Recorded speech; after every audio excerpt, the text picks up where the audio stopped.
தேவனோடு என்கிற இந்த நிகழ்ச்சியின் மூலமாக கர்த்தருடைய வசனத்தை பகிர்ந்து கொள்வதிலே மிகவும் சந்தோஷம் உள்ளவனாக இருக்கிறேன். நீதிமொழிகள் 8ஆம் அதிகாரத்தை நாம் சிந்தித்துக் கொண்டிருக்கிறோம். ஞானத்துடைய குணாதிசயங்களையும் ஞானத்தின் இருப்பிடத்தையும் குறித்து நாம் ஏற்கனவே சிந்தித்தோம். ஞானமானது தேவனிடத்தில் தான் இருக்கிறது. ஆகவே தேவன் எப்பொழுது இருக்கிறாரோ அன்றிலிருந்தே ஞானம் இருக்கிறது. அப்ப தேவன் நித்தியமானவர்னா ஞானமும் நித்தியமானது. ஞானம் ஆதியாய் அனாதியாய் இருக்கிறது என்பதில் எந்த சந்தேகமும் இல்லை என்பதை குறித்து நாம் ஏற்கனவே சிந்தித்து விட்டோம். இப்பொழுது 8ஆம் அதிகாரம் 32வது வசனத்திலிருந்து நாம் சிந்திப்போம். 32வது வசனம் இப்படி ஆரம்பிக்கிறது: ஆதலால் பிள்ளைகளே எனக்கு செவி கொடுங்கள். ஞானமானது தன்னுடைய பிள்ளைகளை பார்த்து சொல்லுகிறது, எனக்கு செவி கொடுங்கள். அப்ப ஞானத்திற்கு பிள்ளைகள் இருக்கிறது. அப்படிதான் இந்த வசனத்தில் ஞானமானது சொல்லுகிறது, ஆதலால் பிள்ளைகளே எனக்கு செவி கொடுங்கள், என் வழிகளை காத்து நடக்கிறவர்கள் பாக்கியவான்கள். இதுல ஞானம் மனிதர்களை பார்த்து பிள்ளைகளை என்று கூப்பிடுகிறது. அப்ப ஞானத்திற்கு பிள்ளைகள் இருக்கிறது என்றுதானே அர்த்தம். என்னோடு கூட மத்தேயு எழுதின சுவிசேஷம் 11ஆம் அதிகாரம் 19வது வசனத்தை நாம் படிக்கிற வேளையில் அங்கே பின்பகுதியில் இப்படி சொல்லப்பட்டது: ஞானமானது அதன் பிள்ளைகளால் நீதி உள்ளதென்று ஒப்புக்கொள்ளப்படும் என்றார். அப்ப இந்த வசனத்தை படிக்கிறப்ப ஞானமானது தன் பிள்ளைகளால் நீதி உள்ளதென்று ஒப்புக்கொள்ளப்படும். ஞானத்திற்கு பிள்ளைகள் இருக்கிறது. ஆண்டவராய் இயேசு கிறிஸ்து தெய்வ ஞானமாக இருக்கிறார். அவரை விசுவாசித்து ஏற்றுக்கொண்டவர்கள் தேவனுடைய பிள்ளைகளாக இருக்கிறார்கள்.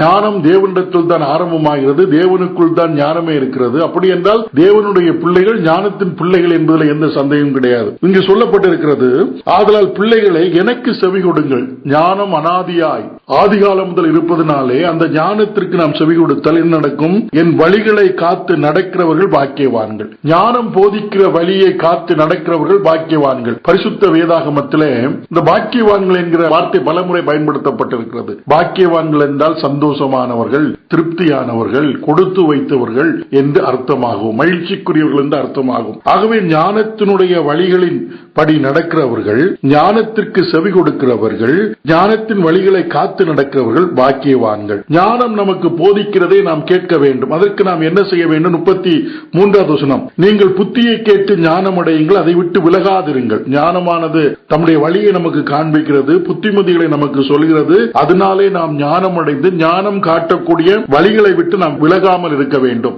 இந்த ஞானம் போதிக்கிறதையும் ஞானம் காட்டுகிற வழிகளையும் நாம் அறிய வேண்டும் என்றால் என்ன செய்ய வேண்டும்? 34வது வசனம்: என் வாசற்படியில் நித்தமும் விழித்திருந்து என் கதவு நிலையருகே காத்திருந்து எனக்கு செவி கொடுக்கிற மனுஷன் பாக்கியவான். அப்ப தினந்தோறும் நம்முடைய அன்றாட வாழ்க்கையில் ஞானத்தை நாம் நாடக்கூடியவர்களாக, தேட வேண்டியவர்களாக இருக்க வேண்டும். இதை எப்படி நாம் புரிந்து கொள்வது? தினந்தோறும் நம்முடைய அன்றாட வாழ்க்கையில் நாம் விசுவாசிக்கக்கூடிய தேவனாகிய கர்த்தருடைய சமூகத்திலே சென்று அவரிடத்திலே இந்த ஞானத்தை நாம் தேடக்கூடியவர்களும் நாடக்கூடியவர்களுமாக நாம் இருக்க வேண்டும் என்பதுதான் 34வது வசனம். நம்முடைய வாழ்விலே அன்றாட நாம் அநேக காரியங்களை செய்ய வேண்டியதாக இருக்கிறது. அநேக பிரச்சனைகளை சந்திக்க வேண்டியதாக இருக்கிறது. அதற்கு நமக்கு ஞானம் அவசியமாகவே ஞானத்தின் உறைவிடமாக இருக்கக்கூடிய தேவ சமூகத்திலே நின்று அவருடைய வாசற்படியில் விழித்திருந்து அவருடைய கதவருகே காத்திருந்து தேவன் சொல்லக்கூடிய காரியங்களை செவி கொடுத்தல் என்பது ஞானத்திற்கு செவி கொடுத்தல் ஆகும். அப்படிப்பட்ட மனுஷன் பாக்கியவான். இங்கே யாக்கோபு நிருபம் 1ஆம் அதிகாரத்தை நாம் படிக்கிற வேளையில்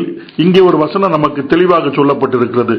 யாக்கோபு 1ஆம் அதிகாரம் 5வது வசனம்: உங்களில் ஒருவன் ஞானத்தில் குறைவுள்ளவனாயிருந்தால் யாவருக்கும் சம்பூர்ணமாய் கொடுக்கிறவரும் ஒருவரையும் கடிந்து கொள்ளாதவருமாகிய தேவனிடத்தில் கேட்க கடவன், அப்பொழுது அவனுக்கு கொடுக்கப்படும். 6வது வசனம்: ஆனாலும் அவன் எவ்வளவாகிலும் சந்தேகப்படாமல் விசுவாசத்தோட கேட்க கடவன். சந்தேகப்படுகிறவன் காற்றினாலே அடிபட்டு அலைகிற கடலின் அலைக்கு ஒப்பாயிருக்கிறான். அப்படிப்பட்ட மனுஷன் தான் கர்த்தரிடத்தில் எதையாலும் பெறலாம் என்று நினையாதிருப்பதானாக.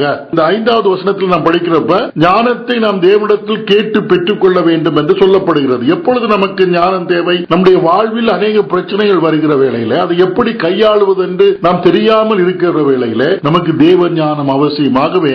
அதிகாலையிலே நீதிமொழிகளிலே சொன்னது போல, நீதிமொழிகள் 8ஆம் நம்ம இப்பொழுது வாசித்தது போல, என் வாசற்படியில் நித்தம் விழித்திருந்து என் கதவு நிலையருகே காத்திருந்து எனக்கு செவி கொடுக்கிற மனுஷன் பாக்கியவான். அன்றாட வாழ்க்கையில நாம் காரியங்களை எப்படி கையாளுவது, தேவ பக்தியாக எப்படி வாழ்வது, தேவனுக்கு உகந்த வாழ்க்கை வாழ்ந்து எப்படி சாட்சியாக இருப்பது, கஷ்டங்களை நாம் எப்படி மேற்கொள்வது என்பதையெல்லாம் நாம் அறிய வேண்டும் என்றால் ஞானத்திடம் இருந்து நாம் கற்றுக்கொள்ள வேண்டும். ஞானம் சொல்கிறதற்கு நாம் செவி கொடுக்க வேண்டும் என்பதைத்தான் சொல்லப்பட்டிருக்கிறது. 35வது வசனத்திலே என்னை கண்டடைகிறவன் ஜீவனை கண்டடைகிறான், கர்த்தரிடத்தில் தயவையும் பெறுவான். ஞானத்தை கண்டடைகிறவன் ஜீவனை கண்டடைகிறான். அது மட்டுமல்ல, கர்த்தரிடத்தில் தயவையும் பெறுவான் என்று சொல்லப்பட்டிருக்கிறது. இந்த வசனத்தை தொடர்ந்து நாம் சிந்திப்போம். சிந்தித்தோம். ஞானத்தை கண்டடைகிறவன் ஜீவனை கண்டடைகிறான். கர்த்தரிடத்திலும் தயவை பெற்றுக் கொள்ள முடியும். ஆகவே ஜீவனை கண்டடைவதற்காக நாம் ஞானத்தை கண்டடைய வேண்டும். ஞானம் எங்கே இருக்கிறது?